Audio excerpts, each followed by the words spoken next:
ఇవ్వడం ఫస్ట్ టైమే వాళ్ళకి ఇవ్వడం కూడా. కానీ అంతకు మించి ప్రభుత్వం కూడా ఏం చేయలేదు. 15 లక్షలు 25 లక్షలు ఇవ్వలేదు కదా ప్రభుత్వం. కాబట్టి ప్రభుత్వం ఇవ్వగలిగినటువంటి అతిపెద్దదైనటువంటి అమౌంట్ కిందకి వస్తుంది. ఇక్కడ కావాల్సిందల్లా వాళ్ళకి లోన్స్ ఇప్పించడం, ఏది ఇప్పుడు తీసుకున్న అప్పులకి రీషెడ్యూల్ చేయించడం, కొత్తగా లోన్లు ఇప్పించడం లాంటిది ప్రభుత్వం ఇనిషియేటివ్ తీసుకుంటే, ఇండస్ట్రీస్ మినిస్టర్ అది ఇనిషియేటివ్ తీసుకుంటే బెనిఫిట్ అవుతుంది.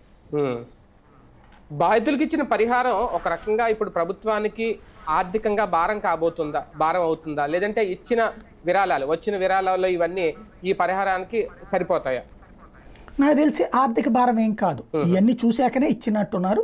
దాదాపు ఇప్పటిదాకా మనకు పైన ఉజ్జాయింపుగా కనబడుతుంది 500 నుంచి 750 కోట్ల దాకా కనబడుతుంది దాదాపుగా పరిహారం. ఇవి కాకుండా మళ్ళీ రేపు ఈనాడోళ్ళు వసూలు చేస్తుంది, అవి కూడా ఇస్తారు కదా. టోటల్గా ఒక 1000 కోట్ల దాకా పరిహారాల రూపంలో వచ్చేటట్టుంది టోటల్గా చూస్తుంటే. ఎందుకంటే ఇప్పటికి కూడా వస్తున్నారు 5 కోట్లని 10 కోట్లని 2 కోట్లని కోటి అని అట్లా ఇస్తా ఉన్నారు. చంద్రబాబు గారికి మినిమం 10 లక్షల నుంచి కోట్లలో ఉన్నదంతా చంద్రబాబు గారు తీసుకుంటున్నారు. అట్లాగే 50,000 దగ్గర నుంచి 10 లక్షల దాకా ఉన్నటువంటి కొన్ని కోటి రూపాయలు అట్లాంటివి కూడా లోకేష్ గారు తీసుకుంటున్నారు చెక్కులు. ఇవి భారీగా వస్తూ ఉన్నాయి కాబట్టి ఇప్పటిదాకా వచ్చినాయే దాదాపు 600-700 కోట్లు అయినాయి. కాబట్టి ఇక్కడ ప్రభుత్వం మీద అదన